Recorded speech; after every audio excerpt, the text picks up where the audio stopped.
to another edition of Survive to Thrive.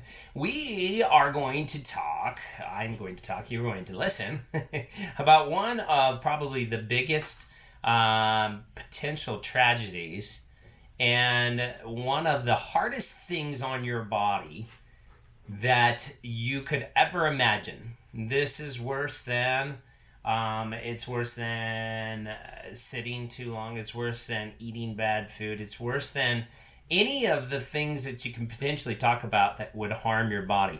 And this has to do with guilt and shame.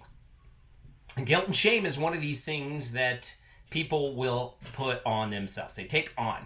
And the story that I'm going to tell you today was kind of a realization. I am a huge fan of not taking guilt and shame on stuff. Taking responsibility is a different issue. Taking responsibility for things is fine, but guilt and shame usually comes from past stories. It comes from the past that we carry through. It's like the way we were brought up. And it's not essentially mom and dad's fault as much as it is this concept that we've allowed that to be pressed on us. And even though I say it's not mom and dad's fault, and we're going to talk about a story that might relate, but also a learning environment for you that have kids right now in a different way, maybe potentially a different avenue to approach, not to actually lead with guilt and shame for the kids.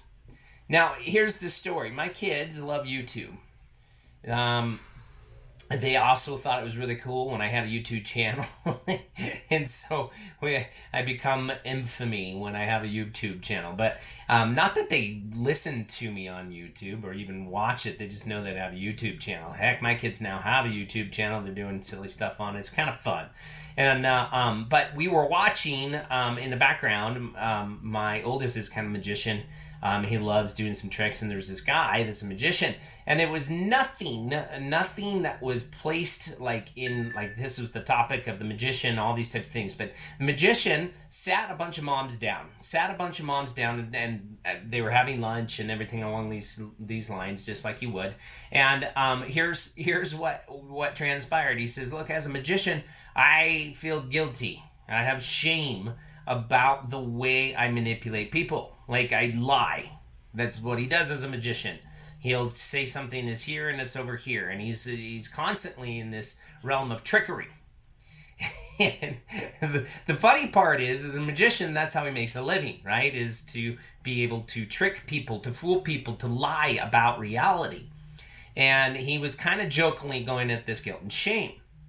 And here you had all these moms that were like, "Well, it's okay, you're doing it," and from this standpoint. And one of the moms just said, "Hey, we're Italian or we're Jewish," and they're like, "We're all in the same. We use guilt and shame to manipulate our kids. That's how we get our kids to do what we want them to do," or, in other words, using it as a form of manipulation.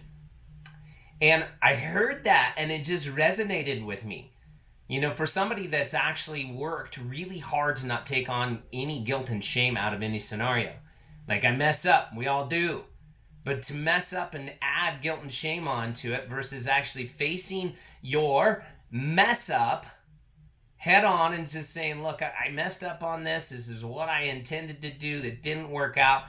No sorries, no apologies on these types of things because my intention was totally this, but it went wrong. It went the wrong direction." To realize that here are a group of moms that were joking this whole thing off on the aspects of using guilt and shame to manipulate our kids into doing what they should. And did you not grow up with that? Now, this is not to shift on moms and dads, but to literally make a course correction if you're using this as a mom or dad to manipulate your kids into this. And it could sound something like that. Like, if you sit in front of the television too long, your eyes will stay crooked. Or if you eat too much of that, you fill in the blanks. You guys all grew up with these things that you literally walk through. "Oh my gosh, I watched TV too long," and you're worried and carrying about guilt that you did something too long and the implications that's going to have. All right, we all do it, and sometimes it is harmless or perceived as harmless, but we have literally a society that runs off of guilt and shame. Most of depression is chalked up about guilt and shame that you're carrying from past experiences, things that you've done. Religion is based on guilt and shame. And one of the most powerful emotions that can destroy your body is guilt and shame. And then there's this constant, I'm not good enough. I cannot be in favor of, and fill in the blanks, because I've done this in the past, because I'm still going to carry this guilt and shame with me. But the realization after watching this magician, asking if it's okay to do what he does, and getting blessing from these 6 or 7 older women that have raised kids, laughing about the concept that we actually use guilt and shame to manipulate and discipline our kids. So the tip and the trick of today is to recognize for you that if you are living in guilt and shame, fill in the scenario. If you're living in guilt and shame, that has to be shed, knowing that it's not your fault. Knowing that you might have been raised with guilt and shame as a way to get you to conform. Maybe you were a little shit, and it was the only thing that your parents could actually grasp toward to get some sort of response out of you. And you can understand why. So this is not about blaming and looking back and putting this on your mom and dad and having them cover all your counseling that you're going to. This is actually recognizing that that wasn't meant for you. And then 2, moving forward in a direction of actually not using that on your kids. And moving forward in a life that is free of that major charge of emotion that cascades hormones through your body, just like fear, just like anxiety, that are detrimental, like literally break down your body. Not anabolic, catabolic, that breaks down and wears down your body. It's known, the stress hormone, like cortisol, breaks down your body when it's high enough. And so this is a healthy tip and trick of the day, is to recognize, and here I am, at 43 years old, listening to this YouTube channel, Magician, and it just struck, boom, like that. That's what it wasn't meant to be that way in this episode. But this episode unveiled to me a recognition that oftentimes we use guilt and shame to manipulate and discipline. So, the challenge for you today is to start writing. If you're comfortable with this, post on the Facebook link, YouTube channel, or even on iTunes. There's a place available for you to make notes in the aspects of, this is where I've been carrying guilt and shame. And thank you, because it was not mine to carry, meaning that I am letting go of guilt and shame in this scenario, or in this aspect of life, and now moving towards thriving. And even better yet, I'm not going to use guilt and shame as a form of discipline or manipulation to get people to do what I want. Kids to actually conform. I'm going to find a different way. And you will find the stress relief on that. Go out the door. Go out the door. Literally carrying thousands of pounds of guilt and shame. This is what we hear people. How much does that feel like it weighs? And people will automatically come up with a number. They know. And the physical load that doesn't exist but you're carrying with you. And the cascade of emotions and cascade of hormones that are literally breaking your body down. But once again, once you let that go and understand that the guilt and shame was never meant to be, it was just a byproduct of how you've grown up. It's a byproduct of religion. It's a byproduct of what most coin as spirituality. And you were raised with it. But it was never yours.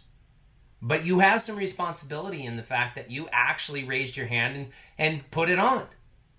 You ever notice one of those persons that it's just like, it just rolls off their back? You're like, man, I wish I could be like that. All right? I'm sure they put some stuff on. But this was not the label that they put on their chest to wear it. I got guilt and I got shame. I'm going to just put that on. And then we'll just fill out like bullet points the scenarios that I've done in the past that I will just go ahead and put under the category of guilt and shame. So again, your job today is get out a pen and paper and write this out so you can see it and let it go. I don't care how you let it go. Crumple it up, burn it, share it with somebody, attach it to a balloon, get rid of it, or just mentally you're just saying, I'm done with this. Put it in a file. I'm done with it. I'm gone. I'm fully released from this so that my body can live above in thriving and not being broken down to the hormones and everything that goes with that stress of guilt and shame. And then stop. Step 2, stop doing it with your kids if you have kids. Find out a different way to discipline, not based on trying to guilt them into something, not trying to actually shame them into something. To be able to show them the positives of actually going this way, the negatives if you do that, the attachments of it, and a healthy conversation versus literally just stacking on guilt and shame. It's the last thing they need.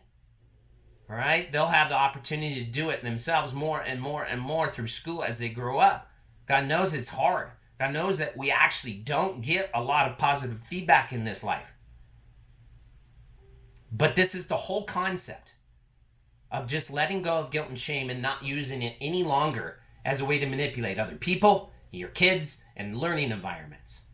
To get you from just surviving a day, moving into thriving. That's all I got for you today. But move on this today. It's one of the healthiest things you can ever do.